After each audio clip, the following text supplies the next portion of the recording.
Fanele and Boipontsho Mnguni, welcome. Thank you. Being new authors, how does it feel? Well, we're excited about this opportunity, having to express ourselves. I'm working with computers, but with people as well. And having to express ourselves about our learnings, what we went through in life, this is quite an exciting journey. So for me, my grandfather was my teacher, my greatest teacher. There's so many lessons that I've learned from him. It's always been about humble beginnings. I've always been the person that needed to understand how things work. So as a kid, in the townships, you've got a bit of freedom to then go play in the streets. I led a group of kids as a 5-year-old to go towards the sun, and it was in the afternoon. And as we were walking, it was starting to get darker and darker, as the sun sets.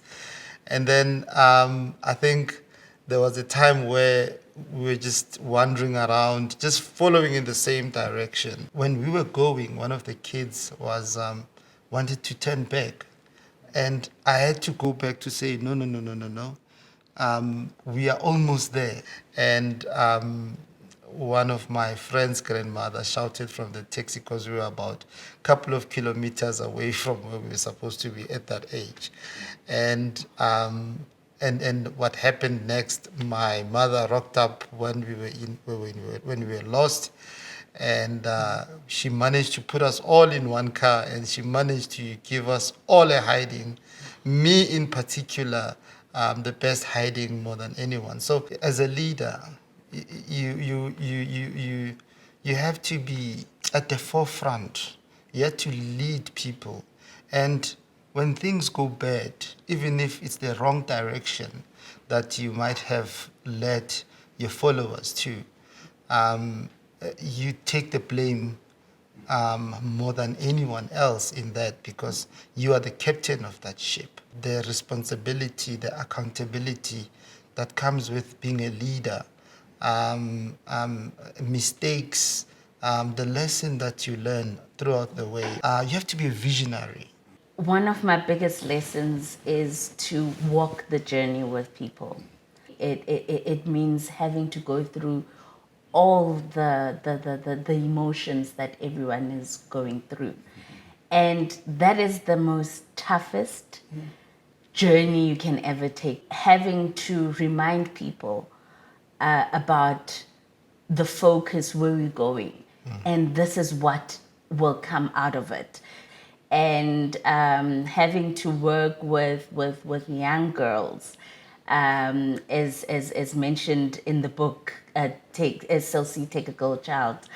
I mean, every year, ever since I've been in Nedbank, I've been working with these girls, and it's so amazing to see myself in those little girls, and having to see some that have grown and just becoming the women that they are today. When I met Boipontsho, I was not looking for someone that was going to show me what I already know. I was not looking for someone that complements something that I'm already good at. I was looking for someone that was good in particular, good in something that I'm not good in particular, where I'm lacking. Someone that we would complement each other, someone that I could learn from.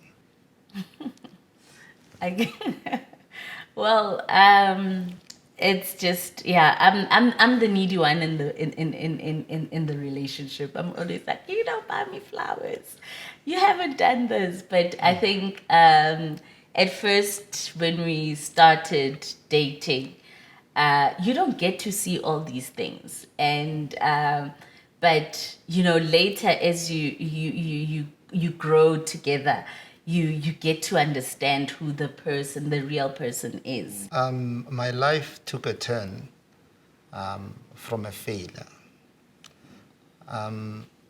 When you're going through life, you realize what works and what doesn't work. I had to sort of change my mind into getting into a new world and adapting to it.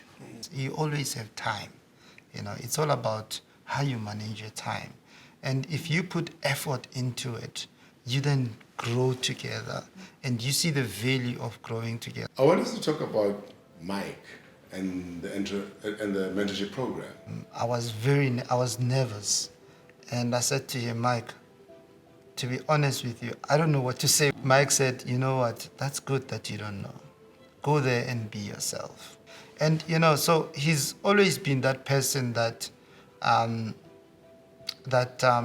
mean, we talk about, I would send him a random message to say, Mike, I've run out of a book. I need a good book. And then he'd say, what are you interested in? I said, I'm interested in leadership, generational wealth, you know. And those are the kind of things that an average black child is facing today. You go to school, you go and become that successful somebody that everybody is looking at. And all of a sudden, you know, as black children, we don't have cousins. We have brothers and sisters. Everybody, you are faced with these huge responsibilities. How do you empower your family to then say, Bafowethu, Botatoethu, you know, let us find a way of making sure that the way we grew up as a family, we change those circumstances. It was just a reminder for me to say, you deserve a place on the at the table as well.